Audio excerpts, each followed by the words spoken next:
Assalamualaikum warahmatullahi wabarakatuh. Alhamdulillahilladzi ahyana ba'da ma amatana wa ilaihin nusyur. Allahumma shalli wa sallim wa barik ala sayyidina Muhammad wa ala alihi washabihi ajmain. Bersyukur kita kepada Allah Subhanahu wa taala pada subuh hari ini. Allah menghidupkan kita kembali. Alhamdulillahilladzi ahyana ba'da ma amatana wa ilaihin nusyur. Setelah Allah membuat kita tidur sejenak, yang Allah mengistilahkan dalam kondisi mati dan kita hidupkan kembali. Subuh hari ini kita sehat kembali, segar kembali, karena insya Allah pada jamaah subuh pagi hari ini kita tetap meyakinkan diri kita bahwa Allah telah menjaga kita. Allah telah memelihara semesta ini dengan sangat indahnya, penuh dengan keteraturan-keteraturan yang sangat mengagumkan. Salawat salam tentu kita selalu panjatkan kepada baginda Nabi Muhammad SAW, manusia teladan kita, uswatun hasanah, yang seluruh perilakunya menuntun kita ke dalam surga, dan insya Allah dia mengikuti beliau, insya Allah kita masuk ke dalam surganya. Pada subuh hari ini, alhamdulillah, seperti biasa di masjid ini, kita selalu mengadakan kajian rutin Karim, kajian rutin mingguan setiap Ahad subuh Ramadan. Dan alhamdulillah pada subuh hari ini hadir di tengah-tengah kita Profesor Dr. Kiai Haji Muammar Bakri LC, Rektor Universitas Islam Makassar, sekaligus Imam Besar Masjid Raya Al-Markas Al-Makassar di Makassar. Insya Allah pada kesempatan yang sangat berharga ini, Pak Prof akan menjelaskan berbagai hal yang terkait dengan sholat kita. Beberapa pertanyaan penasaran bisa memantik kita. Kenapa ada orang sholat walaupun sholat tetap juga celaka dalam sholatnya? Karena lalai dalam sholatnya. Ada hal-hal yang kita kadang-kadang mempertengkarkan tentang hal-hal sunnah. Kenapa membaca surah Sajdah di hari Jumat subuh? Dan kenapa? Banyak pertanyaan-pertanyaan yang terkait dengan sholat yang insya Allah kupas tuntas bersama Profesor Dr. Kiai Haji Muammar Bakri LC. Tafadhal Ustaz, silakan. Assalamualaikum warahmatullahi wabarakatuh. Pada subuh hari sesungguhnya itu kita merasakan tubuh yang fresh. Jadi beda udara pada subuh hari dan beda udara pada sore hari. Kalau kita menghirup udara subuh, apalagi setelah kita tidur, sebagai bentuk kekuatan itu berasal dari kata sabtu. Sabtu itu artinya istirahat dan tenang, nyaman. Itu artinya sabtu. Ahad 1, Isnin, Senin 2, Selasa 3, Rabu Arba'ah 4, Khamis 5. Kenapa? Karena 5 ini yang Allah gunakan untuk menciptakan makhluk. Dan pada hari Jumat itu sudah clock akhir penciptaan makhluk adalah manusia, hari Jumat. Maka ada hadis Nabi mengatakan, khairu yaumin tala'at alaihi syamsu yaumul Jumat. Hari yang terbaik yang Allah ciptakan terbitnya matahari itu adalah hari Jumat. Fihi khuliqa Adam. Di situ diciptakan Adam. Wa fihi udkhilal jannah. Hari Jumat itu dimasukkan ke dalam surga. Wa ukhrija minha, dan juga dikeluarkan hari Jumat. Wa fihi taqumus sa'ah. Pada hari Jumat itu terjadi kiamat. Jadi hari ini hari Ahad, hari Minggu, insyaallah belum kiamat hari Minggu. Tunggu hari Jumat. Jadi setiap hari Jumat hati-hati hari Jumat. Jangan sampai terjadi kiamat. Itulah sebabnya kenapa pada pada subuh Jumat. Tidak tahu di sini dibaca dua surah, surah Sajadah dan surah Al-Insan. Subuh Jumat. Karena ada hadis yang mengatakan kana Nabi sallallahu alaihi wasallam yaqra'u subhal Jum'ah as-Sajadah wal Insan. Nabi kalau subuh Jumat membaca Sajadah dan Al-Insan, manusia, surah manusia. Ulama terbagi tiga. Yang pertama, pandangan Imam Syafi'i menjelaskan bahwa sunnah hukumnya setiap subuh Jumat dibaca dua surah ini. Imam Malik mengatakan makruh hukum, tidak dapat pahala kalau selalu dibaca pada subuh Jumat. Jadi sudah dua beda pandangan. Imam Ahmad bin Hanbal yang banyak pandangannya di Mekah, orang Madinah Saudi, berpendapat sunnah kalau dilakukan sekali-kali. Jadi misalnya dalam setahun paling 5 kali, 3 kali. Apalagi kalau suasana di Mekah yang begitu banyak orang, di Madinah agak jarang. Saya rasa-rasanya baru 3 kali sholat sujud tilawah pada subuh Jumat, 2 kali di Mekah, 1 kali di Madinah. Lebih banyak tidaknya. Karena mengikuti pandangan Ahmad bin Hanbal. Kalau Markas Masjid Raya mengikuti pandangan Imam Syafi'i. Saya tidak tahu di sini ikut pandangan siapa. Tiap Jumat juga. Syafi'i juga. Tiap Jumat juga. Tiap subuh Jumat berarti mengikuti Imam Syafi'i.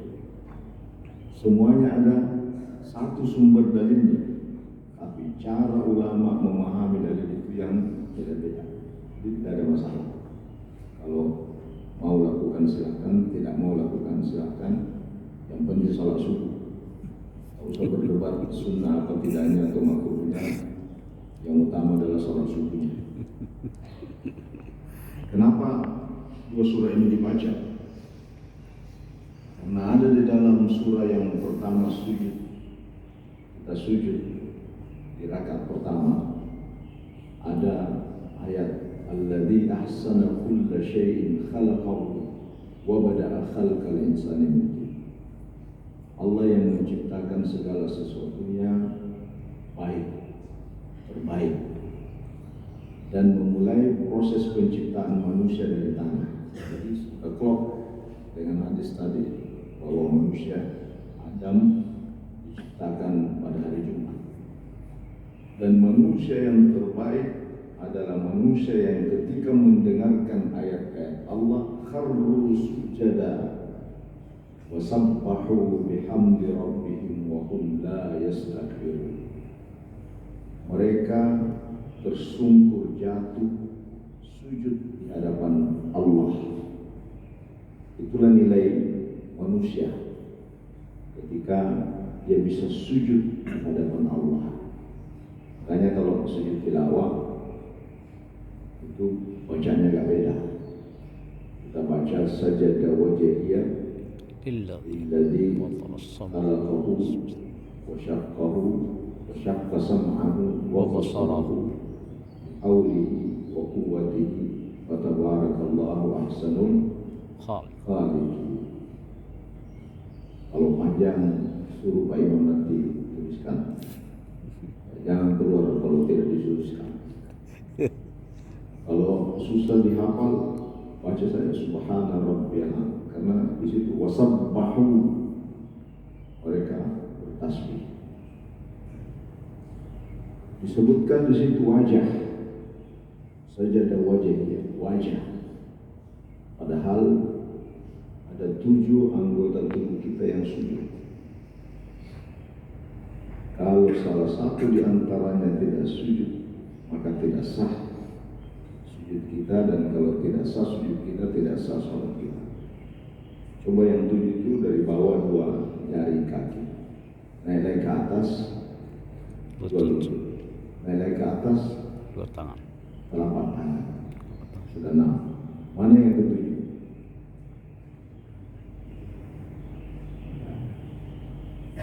Bukan hanya jidat,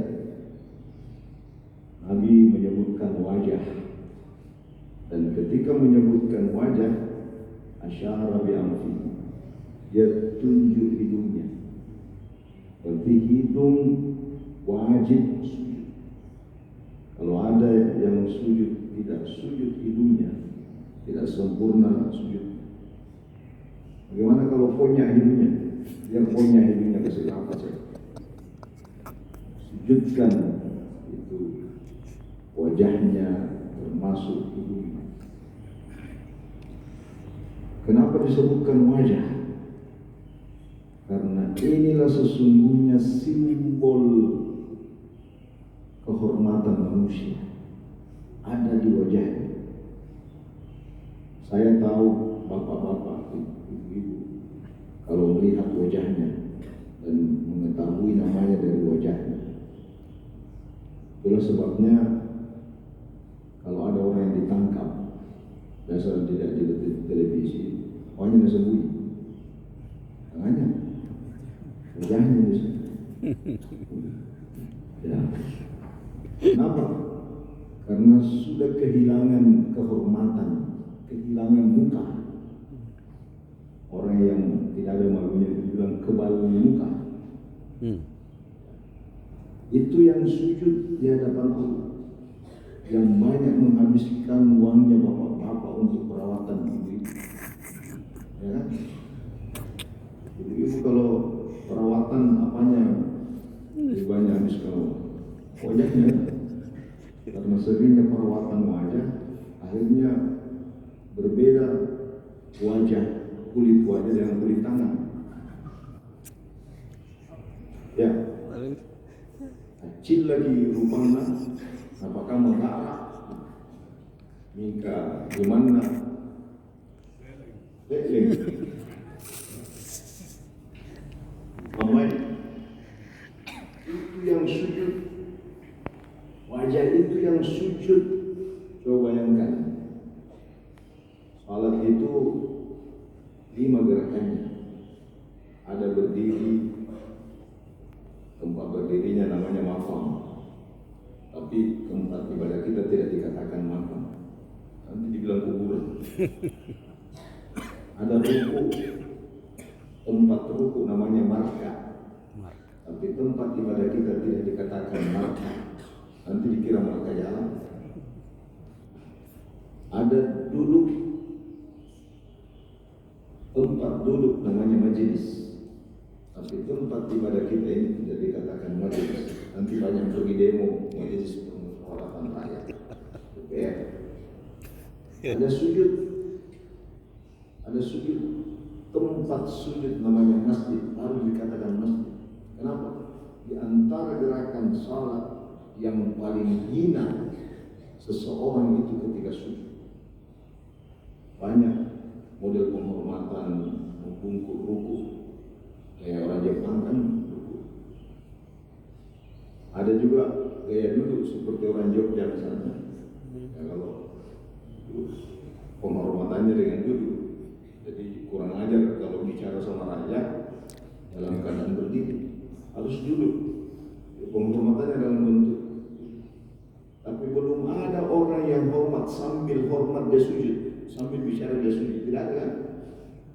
Bicara sama tuannya duduk, sujud. Itu namanya kurang ajar kalau sama orang. Tapi bentuk penghinaan yang paling rendah di hadapan Allah ketika wajah ini sama rata dengan kaki dalam bentuk sujud. Itulah yang kita baca saja Daudi. Makanya kalau sujud tuh songkoknya kalau pakai songkok. Ya. Kenapa fikihnya? Ini fikih. Kenapa kita dianjurkan pakai songkok? Karena jangan sampai rambut kita ini menghalangi jidat kita ini, wajah kita ini sujud. Makanya songkok kita pakai. Tapi ada juga orang pakai songkok, begini cara bersongkok. Ya, kalau begini orang sujud, apanya sujud kalau begitu? Songkoknya sujud. Maunya kalau kita di hadapan Tuhan, ya, semuanya menjadi ambang patah. Tidak ada karain di depan karain. Ini yang karain, dari karena karain Allah Subhanahu wa Ta'ala. Ya, nanti kalau keluar lagi, kembalikan lagi posisi songkok semula. Kalau mau keluar dari masjid, begini. Siapa tahu ada yang mau ganggu di luar situ. Tapi kalau masuk di masjid, angkat. Nah, karena ini yang mau sujud di hadapan Allah Subhanahu wa Ta'ala. Ya. Itulah yang kita baca ketika sujud. Dan antara subuh sampai zuhur panjang waktunya, tapi jam 12, setengah 1 atau paling tidak jam 1 Allah kasih lagi stasiun terminal untuk kita istirahat, cas. Jadi salat itu sebenarnya mencas, dianggap itu durasinya sudah lobet baterai hatinya, lalu kemudian dicaslah itu hatinya supaya ada power lagi dimiliki oleh hati. Ya. Jadi salat itu yang kita lakukan bukan beban sebenarnya, itu mengistirahatkan hati, memberikan nutrisi kepada hati. Ibaratnya kalau HP tidak dicas, maka lobet itu baterainya. Itulah sebabnya apapun kegiatan kita, kalau jam 1, jam 12 ada namanya isoma kan? Isoma. Apa itu isoma? Istirahat, sholat. Maghrib. Isoma. Termasuk sholat.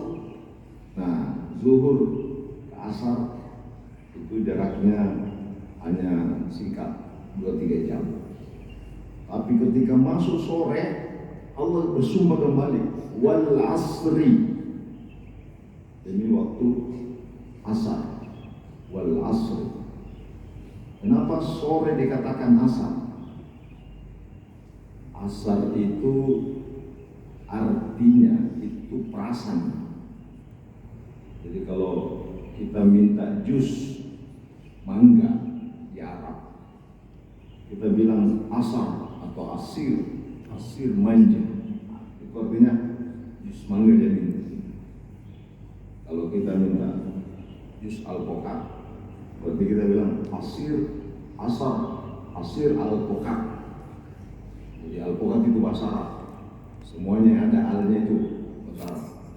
Alpukat, aluminium, apalagi ya, al jus alpukat, asar diperas. Hujan kalau turun itu setelah diperas airnya, minal mu'sirati ma'an rajada, awan yang diperas turunlah hujan. Lalu kenapa sore dikatakan asar? Karena ada tradisinya orang Arab, kalau sore dia saling memeras pekerjaannya, melaporkan antara satu dengan lainnya. Apa untungmu kau hari ini? Apa ruginya? Di mana kau kerja hari ini? Dengan siapa kau hari ini? Itu ngobrol tentang pekerjaannya, sepertinya dia peras pekerjaannya. Maka Allah mengatakan, wal asri innal insana lafi khusr. Tidak ada yang untung, semuanya rugi. Illa alladziina amanu, kecuali orang beriman dan bekerja baik dan saling menasihati kepada kebaikan. Jadi gayanya orang Arab itu nanti sore baru warkop. Kalau kita ini mulai dari subuh warkop sampai malam itu terus di warkop. Orang Arab dulu sebelum Islam datang atau awal Islam datang itu tradisinya ngumpul pada sore hari membincang tentang pekerjaan. Ya. Asar masuk lagi maghrib, tidak terlalu jauh durasinya. Ya, kemudian maghrib ke isya. Nanti kemudian isya ke subuh butuh istirahat. Inilah namanya subatan, istirahat, tidur yang memberikan badan kita ini nikmat sekali. Ada ulama mengatakan, ulama ahli kesehatan, bahwa tidur itu adalah istirahat untuk memperbaiki sel-sel dalam tubuh kita ini, meremajakan kembali. Jadi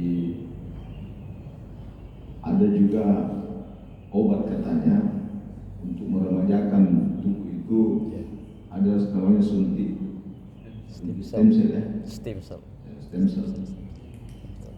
Kalau sudah disuntik katanya itu bisa lebih muda 10 tahun.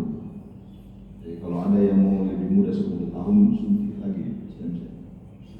Nah, cuma satu kali suntik harganya 1 miliar. Ya, jadi mahal sekali itu 10 tahun, lebih muda 1 miliar. Suntik. 1 miliar setahun ya. Ternyata ada cara Allah untuk meremajakan tubuh kita ini. Apa itu? Dengan tidur. Ya, jadi dengan tidur itu kembali. Makanya orang yang sudah tidur dan tidurnya pulas, nyenyak, tanpa minum antimo, nikmati tidur 5-6 jam, betul-betul pulas, itu akan menikmati kesegaran tubuh setelah ia bangun. Dan ketika dia bangun, bersyukurlah kepada Allah. Makanya tadi guru kita mengawali, alhamdulillahilladzi ahyana ba'dama amatana. Jangan sampai belum ada yang baca tadi ini langsung saja terbang dari tempat tidur, belum sempat dibaca alhamdulillahilladzi ahyana ba'dama amatana wa ilaihin nusyur. Ya. Ada pernah saya tanya, apa yang dibaca kalau kita baru bangun? Allahumma barik lana fima razaqtana wa qina azabannar. Doa makan itu coba. Ternyata memang katanya tidak ada doa yang dia hafal Kecuali itu. Allahumma barik. Tapi artinya bagus juga kan? Allahumma barik lana, ya Allah berkahi apa yang kau rezekikan kepada kami. Barik lana fima razaqtana wa qina azabannar. Sampai katanya pernah lewat di kuburan Borwangi di Penampu.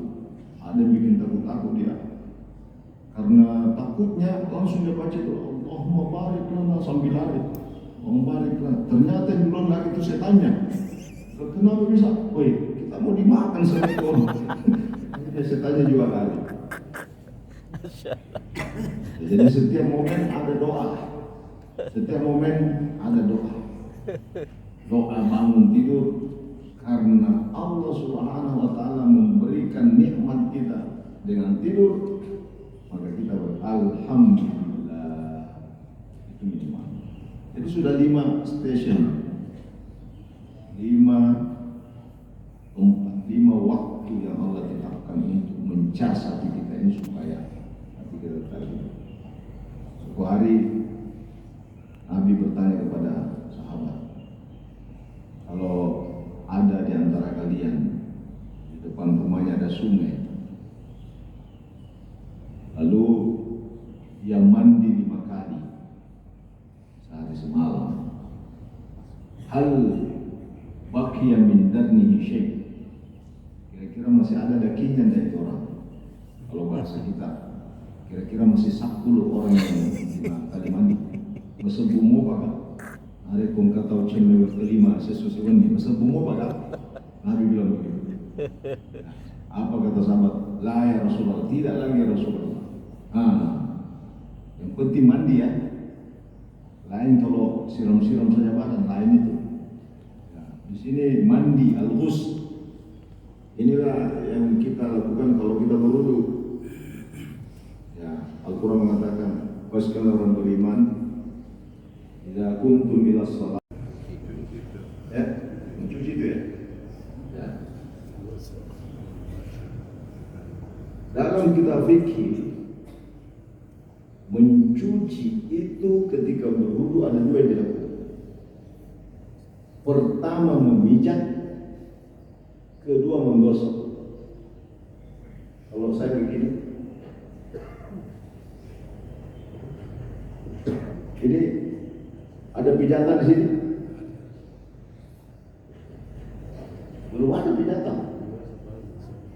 masuk. Tapi kalau saya begini,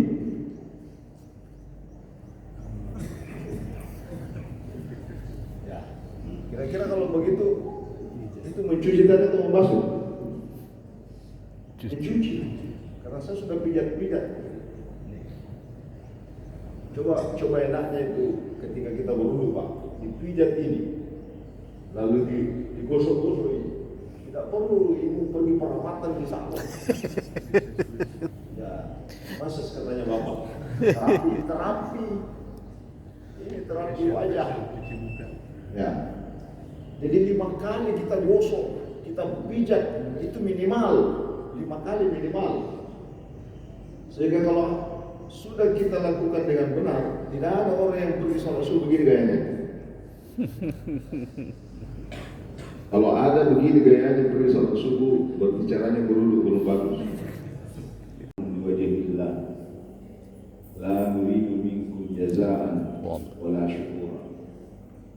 Yut'imuna at-ta'ama ala hubbi. Manusia yang baik adalah manusia yang memberi makanan kepada orang miskin dan anak yatim. Dan ketika dia memberi makanan kepada orang, la nuridu minkum jazaan wala syukura, tidak mau dibayar dan tidak butuh terima kasih. Hanya ada orang yang kalau hari Jumat gratis mana. Jadi dua nilai manusia sebenarnya. Pertama di rakaat pertama sujudnya, kemudian yang kedua di rakaat kedua berbagi kepada orang lain. Ini sebenarnya yang kita mau dengarkan pesan itu ketika subuh Jumat. Kita mau menjadi manusia yang gemar sujud dan gemar memberi. Itu pesannya kenapa Nabi sering membaca. Itu hadis. Cuma cara ulama menyikapi hadis itu beda-beda. Jangankan setelah Nabi, di masa Nabi saja sahabat sudah beda-beda. Ada sahabat yang membesarkan basmalahnya, ada sahabat yang mengecilkan basmalahnya, ada sahabat malah tidak baca basmalah. Tiga-tiga Nabi kasih contoh. Jadi kalau begitu jangan dikatakan ini perpecahan, tidak. Ini namanya pilihan. Dan itu namanya ikhtilafu rahmah. Pilihan itu adalah rahmat. Sama dengan menu. Kalau ikan kering terus dimakan, stres pak kita. Kadang-kadang ikan kering itu enak, kadang-kadang bosan, kadang-kadang. Iya. Inilah namanya beragama. Satu sumbernya pak. Tadi ini kan hadis. Itu semua kesahihannya. Nabi membaca pada subuh Jumat sajadah dan al-insan. Itu satu hadis. Tapi cara ulama memahami hadis ini itu beda-beda. Kenapa bisa beda? Karena cara memahaminya beda. Cara gurunya beda. Caranya istinbatnya beda. Sehingga juga hasilnya beda. Apakah ketika berbeda bukan dari Nabi? Semuanya dari Nabi. Ya, semuanya dari Nabi. Jadi bukan perpecahan. Yang bahaya kalau dianggap salah yang lain. Yang sering muncul kadang-kadang. Kalau baca bismillah bukan sunnah itu. Sebaliknya yang tidak baca bismillah tidak sah salatnya itu. Ini menyikapi perbedaan